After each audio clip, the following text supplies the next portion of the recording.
이제 부설 이 거사 스님에 대한 이야기는 조선시대 초에 영어 대사집,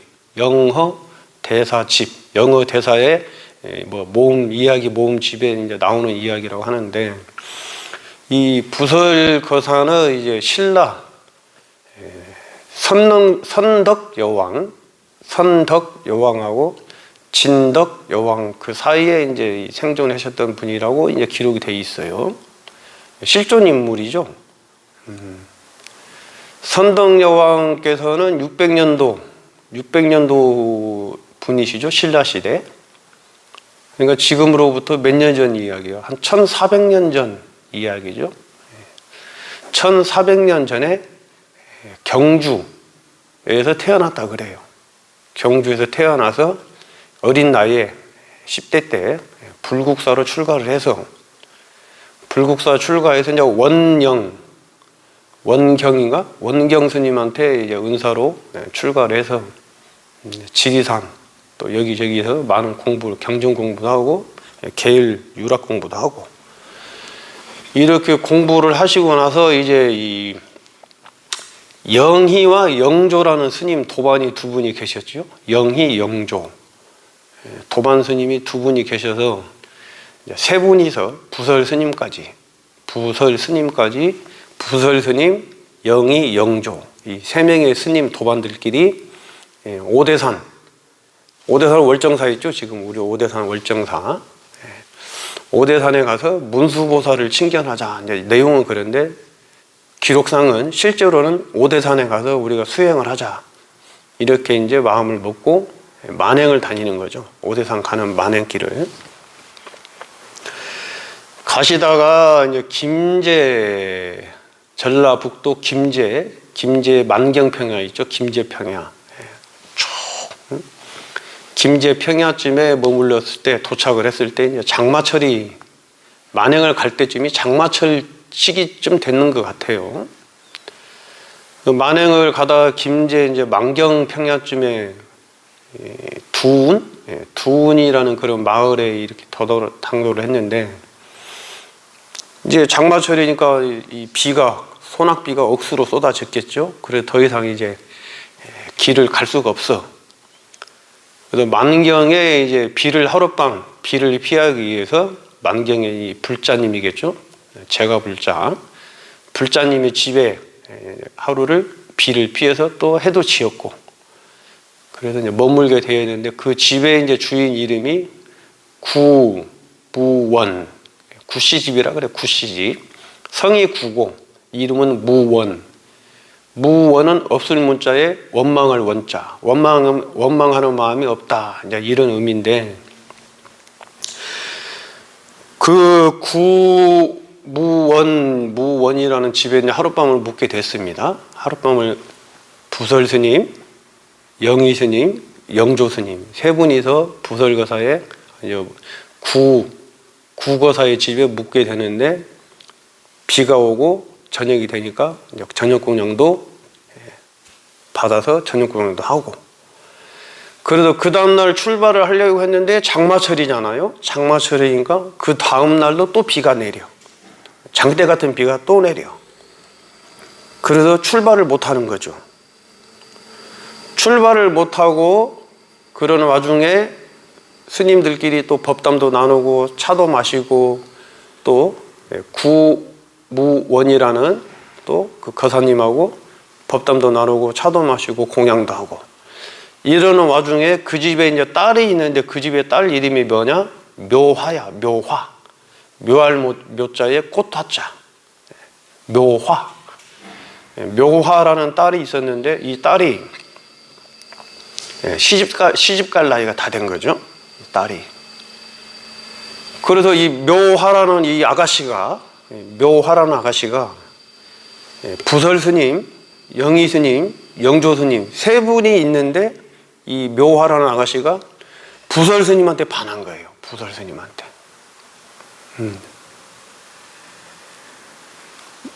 비가 장마철에서 비가 계속 하루 이틀 3일 4일 계속 내리니까 이 스님들이 길을 못 떠나고 그 구거사 집에서 계속 머물면서 있어 보니까, 이 묘화라는 아가씨가 부설 스님한테 반해가지고 상사병이 난 거죠. 이제 상사병이.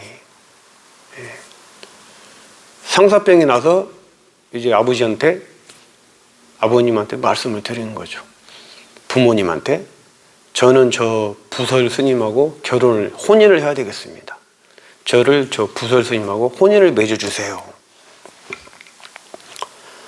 이러니까 이제 그 구무원이라는 그 거사님이 아버지가 당황스럽죠. 어머니도 당황스러웠을 것이고 스님한테 시집을 가겠다니 얼마나 당황스럽습니까?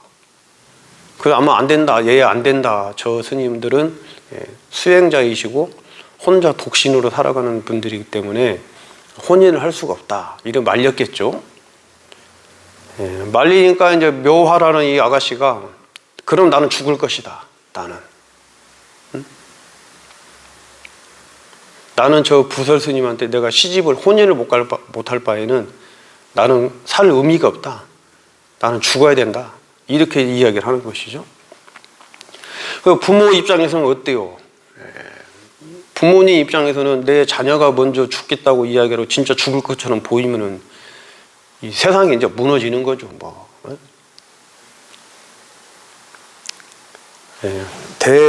대시내님, 오대산 월정사 문수보살, 이갑수님 인사했습니다. 반갑습니다. 이갑수님. 230분이 계시네요. 좋아요 한 번씩 눌러주시겠어요? 좋아요를 눌러주셔야 이 이야기를, 재미난 이야기를 많은 분들이 함께 하실 수가 있습니다. 좋아요를 한 번씩 눌러주세요. 이 좋은 재미난 이야기 해드릴게요. 왜 묘화라는 이 아가씨가 저 부설 스님하고 내가 혼인을 하지 못하면 나는 죽어버릴 것이다 하니까는 이 아버지하고 엄마가 이제 놀래가지고 너무 놀래죠. 하늘이 무너지는 것 같죠. 그래서 이제 부설 스님께 아버님이 구무원이라는 아버지가 이제 말씀을 드린 것이죠. 스님 제가 드릴 말씀이 있습니다. 그래 뭐 이야기 해보시죠 했더니 제 딸이 묘화인데 제 딸이 지금 시집갈 나이가 됐습니다. 근데 스님을 뵙고 스님께 반해가지고 스님께 시집을 간다 하는데 이걸 어떻게 했으면 좋겠습니까? 스님께 시집을 못 가면 죽겠다는데 이걸 어떻게 했으면 좋겠습니까? 그래 이제 부설 스님은 어떻게 반응이 어떨 것 같아요? 아유 무슨 말도 안 되는 소리, 택도 아닌 소리를 하고 계시냐고 이렇게 했죠. 저 같아도 그랬을 것 같아요. 저 같아도 처음에 스님들은 다 그렇게 반응을 보이겠죠. 분명히 계율이 있고 계와 율이 있고 또 수행자라는 또 신분이 있고 수행자이기 때문에 또 수행을 해야 되고 이런 신분인데 결혼이라니 그게 웬 말이겠습니까? 혼인이라니 이건 뭐 어린 반푼어치도 없고 택도 없는 소리고 이거는 있을 수 없는 일이니까 그런 말은 그만두시라고. 그러고 나니까 이게 또 이 구무원이라는 아버지가 이제 묘화 딸한테 가서 묘화를 달래는 거죠. 얘야 묘화야. 스님은 결혼을 할 수가 없다. 스님한테 시집을 갈 수가 없다. 절대로. 그렇기 때문에 묘화 너가 마음을 돌리고 아버지가 좋은 혼처를 알아줄 테니까 그 좋은 혼처하고 이제 결혼을 해라. 이렇게 이야기하는 거예요. 묘화의 딸이 진짜 이제 죽겠다고 이제.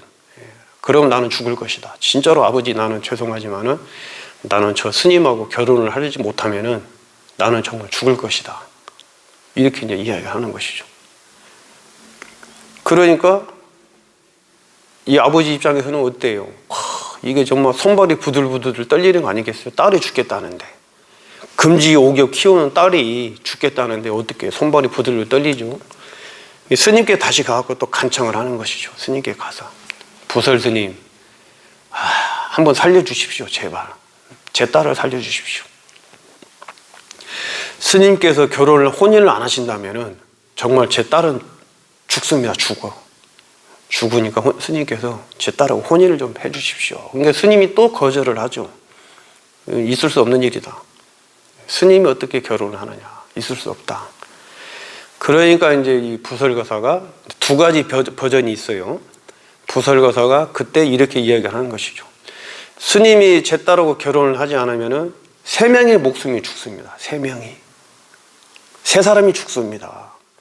첫째는 제 딸 묘화가 죽고, 둘째는 묘화의 아버지인 내가 죽고, 세 번째 사람은 묘화의 어머니가 죽습니다.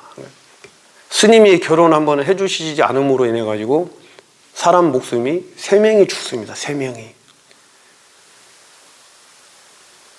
온 중생의 법을 제도하겠다고, 온 중생을 부처님의 법으로 제도하겠다고 원력을 품으신 스님께서 지금 눈앞에 보이는 사람 목숨 세 명을 살리지 못하고 온 중생을 어떻게 제도하시겠습니까? 이 말을 했다고 그래요. 이 말을 듣고 부설 스님이 깜짝 놀란 거죠. 가만히 생각해보니까 그 말이 맞잖아요. 시방 3세의 온 세계 중생들을 구제하겠다는 마음을 먹고 부처님 법을 펴서 가르침을 주겠다는 깨달음의 고통으로부터 해방시켜주겠다는 수행자인 부설 스님이 지금 당장 당신 눈앞에서 사람 목숨, 귀하디 귀한 사람 목숨 세 명이 죽겠다는 그거를 구제 못해주고 무슨 수행을 하고 무슨 도를 이뤄본들 그게 무슨 의미가 있겠느냐, 이 말이잖아, 이 말. 그걸 딱 듣고 부설 스님이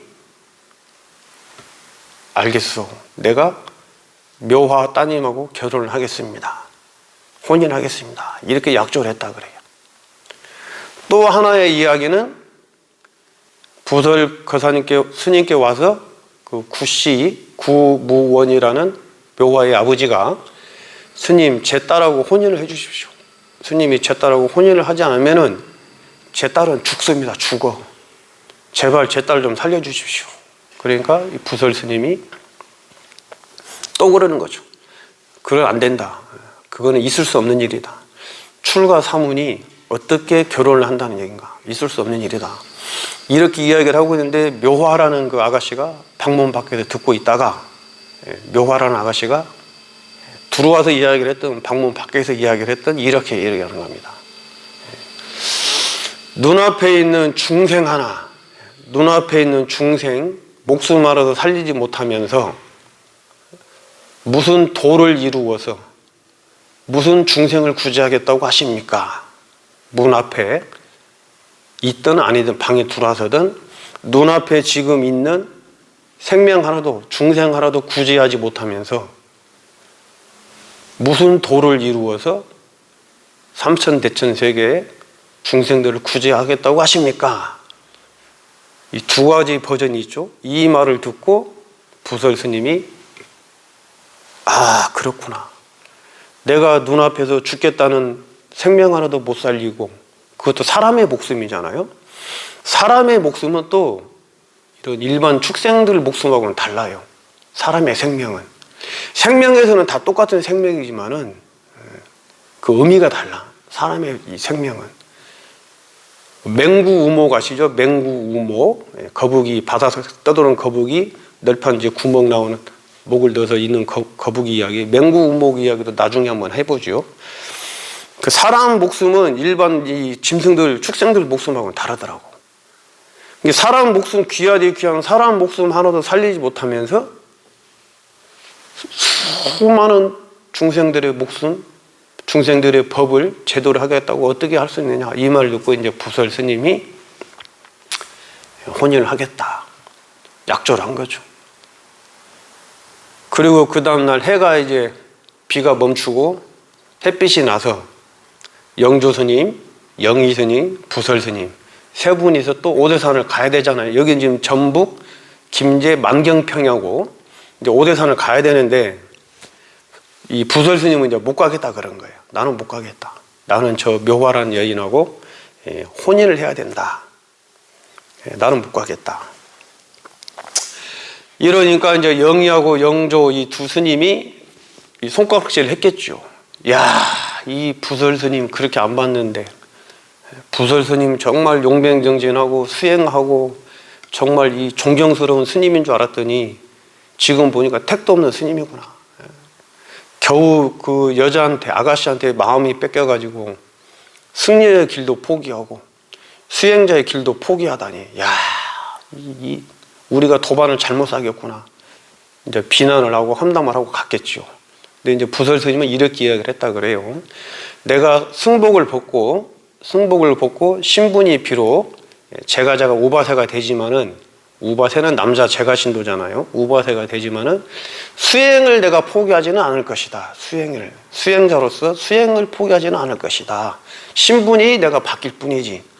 저 묘화라는 아가씨가 나 없으면 죽겠다는데 저 생명을 살려야 되지 않겠느냐 하고 부설 스님은 남고 영조 스님은 이제 떠났죠. 오대산으로. 그리고 부설 스님께서는 이제 묘화하고 혼인을 하고, 이제 스님이 아니잖아요. 그래서 거사자가 붙는 거야. 부설거사. 부설이라는 거는 뜰부자에 눈설잖아요. 눈설. 눈이 내리면 눈이 바닥에 땅에 쌓여야 되는데 바람이 많이 불어가지고 눈이 땅에 쌓이진 않는다. 그리고 눈이 떠돌아다니는 마을이다. 사람이다. 마을 이름을 따가지고 스스로가 부설이라 그랬다 그래요. 그렇게 살면서 묘화하고 살면서 이제 아들 둘을 낳죠. 아니, 아들 하나, 딸을 하나 낳죠. 아들은 둥운이고 딸은 월명이고 아내는 묘화이고 이렇게 살고 있다가 이제 어느 날 한 20년 정도 세월이 흘려서 영희하고 영조 두 스님이 이제 또 옛날 도반이었던 부설 스님이 어떻게 살고 있는가 궁금하기도 하고, 꼬라지가 어떻게 꼬라지로 있는가 궁금한 거죠, 사실은. 또 자기들의 공부 자랑도 좀 하고 싶고. 그렇게 영희 영조가 부설 스님을 찾아와가지고 이제 부설거사죠. 부설거사를 찾아와서 법담을, 공부의 견처를 서로 주고받고 하다 보니까 이 부설거사님이 이게 견처가 엄청난 거예요.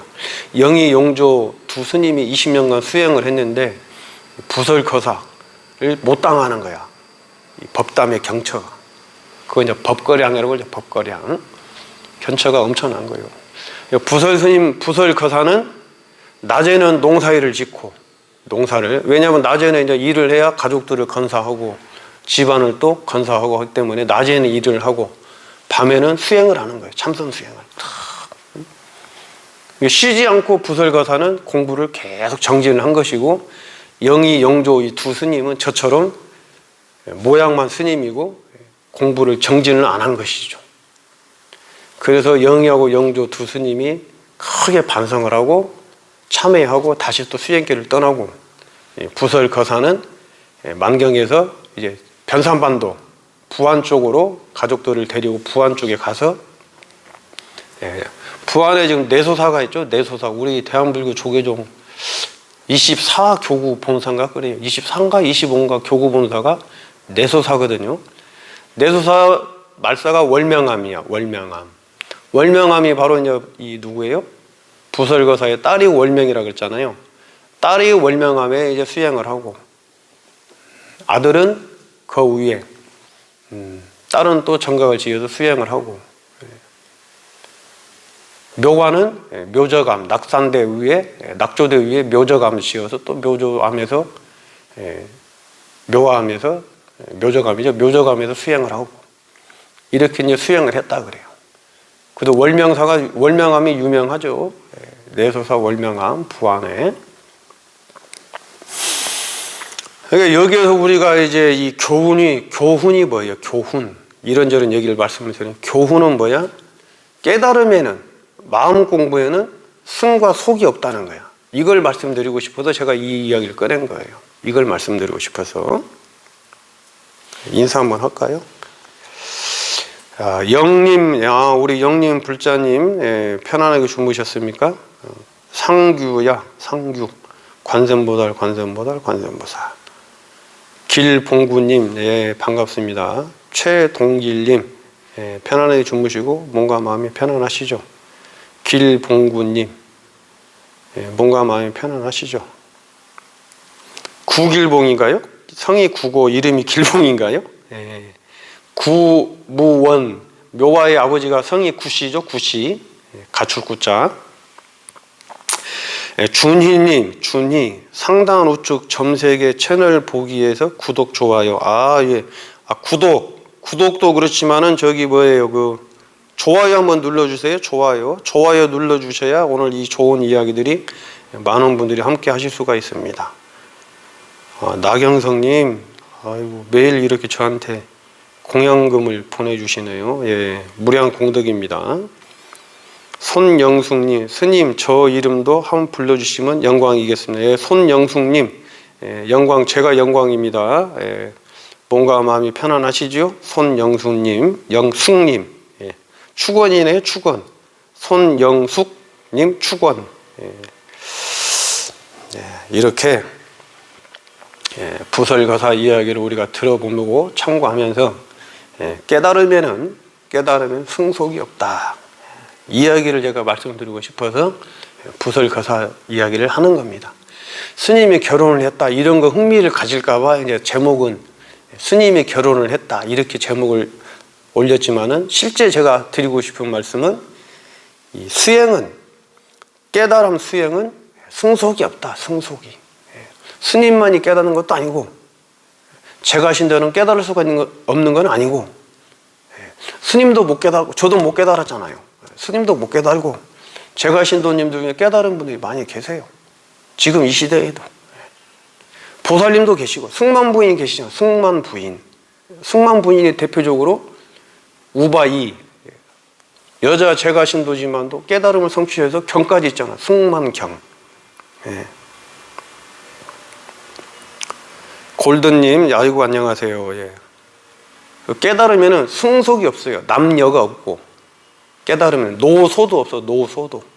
깨달으면은 얼마나 내가 내 마음을 잘 살피고 지켜보고 내 마음을 알아차리냐 이거지 다른 건 없습니다. 그래서 우리가 제가 신도라 해서 너무 공부, 마음을 살피고 마음을 알아차리는 공부를 너무 어렵게 힘들게 위험하게 생각하지 마시고 누구나 다 할 수 있는 게 이 마음 공부라고 말씀을 드리고 싶습니다. 우리 거기 뭐예요? 그 유명한 그 거사님들이 계시죠? 인도에는 유마거사, 중국에는 방거사, 우리 한국에는 신라시대 때 부설거사. 방거사 이야기도 제가 한번 말씀드렸죠? 방거사. 과거 시험을 보러 가다가 다시 출가를 해서 다나천연 스님은 출가를 했고 방거사는 제가 신도로. 그렇죠? 유마거사는 이제 상상적인 상상의 인물이라고 봐요. 유마거사는. 방거사하고 부설거사는 실존 인물이고 유마거사는 이제 만들어낸 또 실존 인물이었어도 많이 뭔가 첨가되고 가미가 된 어떤 거사지요. 그렇죠. 이신혜님, 예, 반갑습니다. 관세음보살 보시금 어떻게 보내는 거예요? 어느 사찰 스님이신가요? 예, 이민찬님, 스님 저는 도저히 믿음이 안 생깁니다 하면 믿음이 생기는 겁니까?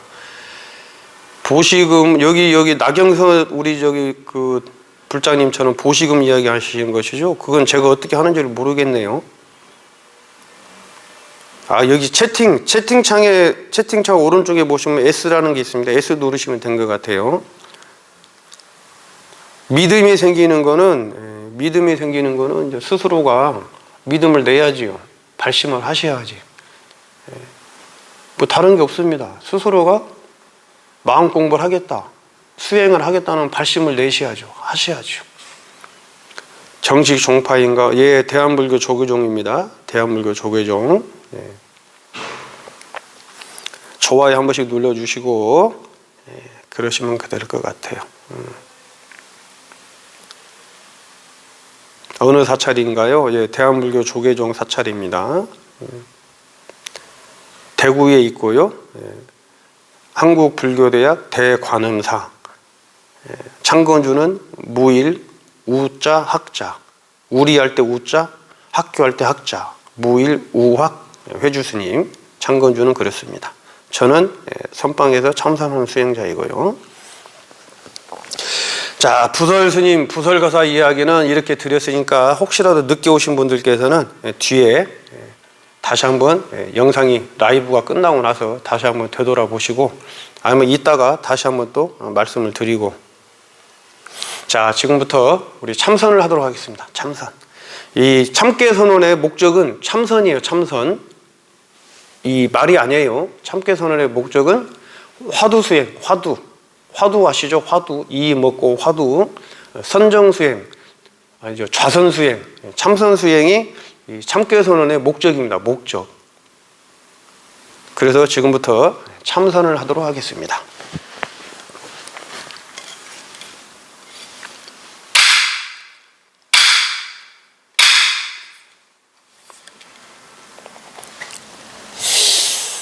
자, 편안하게 몸과 마음을 편안하게 하시고, 몸과 마음을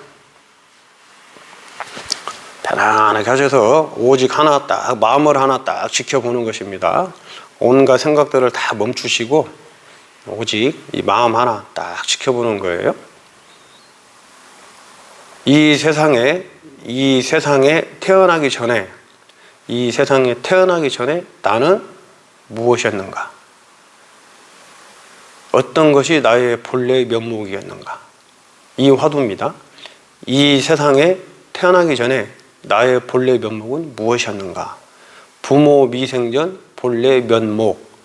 오직 이 하나의 궁금증을 가지시고 이 하나를 깨쳐야 됩니다. 깨쳐야 돼요.